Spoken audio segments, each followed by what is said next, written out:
محبوب کائنات صلی اللہ علیہ وسلم سے اپنی محبت اور عقیدت کا اظہار کریں، خود بھی درود شریف پڑھیں اور دوسروں کو بھی پڑھنے کی ترغیب دیں۔ جزاکم اللہ خیرا۔ اللہم صلی علی محمد بعدد کل داء و دواء وبارک وسلم۔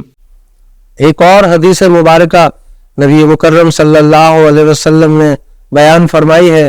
رسول اللہ صلی اللہ علیہ وسلم کا ارشاد مبارک ہے کہ جو شخص قرض ادا نہ کرنے کی نیت سے دھوکہ دے کر قرض وصول کرتا ہے اور پھر اس قرض کی ادائیگی سے پہلے وہ فوت ہو جاتا ہے، اس کا انتقال ہو جاتا ہے، تو وہ اللہ تعالیٰ سے چور کی حیثیت سے ملاقات کرے گا۔ یعنی اللہ تعالیٰ کے سامنے وہ سرخرو نہیں ہو سکے گا، بلکہ وہ ایک مجرم کی طرح سے اللہ کے حضور حاضر ہوگا۔ ہمیں قرض کی ادائیگی کے حوالے سے بہت سوچ سمجھ کر فیصلہ کرنا چاہیے۔ اگر قرض کی ادائیگی کی طاقت نہیں ہے تو کوشش کریں، حد الوسع یہ کوشش رہنی چاہیے کہ قرض جو ہے نہ لیا جائے۔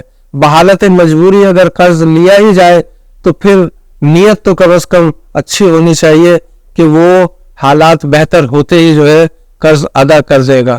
اگر ہم اچھی نیت کے ساتھ قرض لے رہے ہیں اور قرض ادا کرنے کی نیت بھی ہے تو یقیناً اللہ تعالیٰ ہمارے لیے آسانیاں فرما دے گا۔ اور ایک حدیث مبارکہ کی روشنی میں یہ بات کہی جا سکتی ہے کہ اللہ تعالیٰ اس کے لیے قرض کی ادائیگی کو آسان بنا دے گا، اس کے لیے ایسے ذرائع مہیا فرما دے گا جس سے وہ قرض ادا کر سکے، بشرطے کہ قرض لیتے وقت وہ قرض ادا کرنے کی نیت بھی رکھتا ہو۔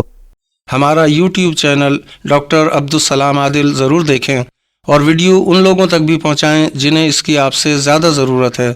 ویڈیو پسند آئے تو چینل کو سبسکرائب کریں اور بیل آئیکن پر کلک کرنا نہ بھولیں تاکہ چینل پر آنے والی ہر ویڈیو آپ کو فوراً مل سکے۔